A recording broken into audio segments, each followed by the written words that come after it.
বছিলা এবং কাঞ্চন, প্রত্যেকটি নদীঘাট শুধু আপনার এখানে না, অন্য প্রান্তে যে ঘাটগুলো আছে, আপনি বরিশাল নদী বন্দর বলেন, হাতিয়ার বন্দরগুলো বলেন, পটুয়াখালীর বন্দরগুলো বলেন, ভোলার বন্দরগুলো বলেন, যেখান থেকে লঞ্চ অপারেট হচ্ছে। কারণ আমাদের মাথায় রাখতে হবে, এখান থেকে তো আপনারা এখন সবাই যাত্রী, ফিরবে তো ওই জায়গা থেকে। সুতরাং সবগুলো ঘাটকেই আমরা সচল করার জন্য সর্বোচ্চ ব্যবস্থাপনা যেটি সেটি গ্রহণ করেছি, এবং সবগুলো ঘাট আমাদের একেবারে সম্পূর্ণভাবে তৈরি আছে এবং সম্পূর্ণভাবে ফাংশন করছে। কোথাও কোনো সমস্যা এখন পর্যন্ত আমাদের কাছে নেই। যদি ছোটোখাটো কোনো সমস্যা কখনো তৈরি হয়, আমাদের যারা আপনার মন্ত্রণালয়ের বিভিন্ন কর্মকর্তারা আছেন, অধিদপ্তরের কর্মকর্তারা আছেন, আইন শৃঙ্খলা বাহিনী আছেন, সবাই প্রস্তুত আছেন সাথে সাথে সেটিকে সঠিকভাবে তৈরি করে আবার তৈরি করার জন্য।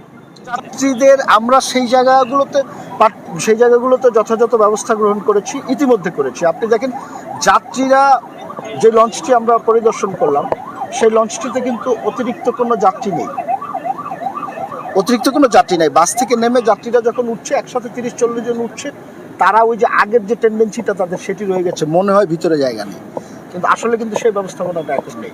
আপনি লঞ্চগুলো দেখেছেন, খুব স্মুথলি চলাফেরা করছে, একটা লঞ্চেও আপনি অতিরিক্ত যাত্রী পরিবহন পাবেন। আপনার এখানে শৃঙ্খলা, আমরা তো শৃঙ্খলা দেখতে পাচ্ছি। শৃঙ্খলা তো যাত্রী যে সিঁড়ি আছে, যেই ঘাটে ওঠানামার যে ব্যবস্থাপনাটা আমরা এবার আপনারা দেখছেন, এটি আমরা কয়েকদিন আগে এসেছি, ছোটোখাটো ত্রুটি যেগুলো ছিল ঈদ যাত্রা শুরু হওয়ার আগে আমরা সংশোধন করেছি। আজকে আপনি কোথাও দেখবেন না যে ওঠানামার ক্ষেত্রে কারো কোনো সমস্যা আছে, শৃঙ্খলার ক্ষেত্রে কোনো সমস্যা আছে, এটি নেই।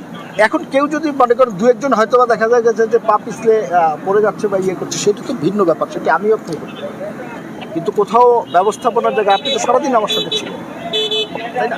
আমাদের কোথাও কোনো ত্রুটি যদি থেকে থাকে সেটি আমাদেরকে বলবেন, আমরা সাথে সাথে সেটি সংশোধন করার চেষ্টা করব।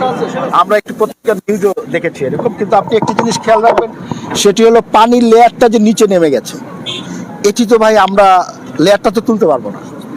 এই লেয়ারটার সাথে সামঞ্জস্য রেখে এই ঘাটটা রাস্তাটুক থেকে লেয়ার যতখানি, এই জায়গাটুকু আমাদের ব্যবস্থাপনার মধ্যে নিয়ে আসতে হবে।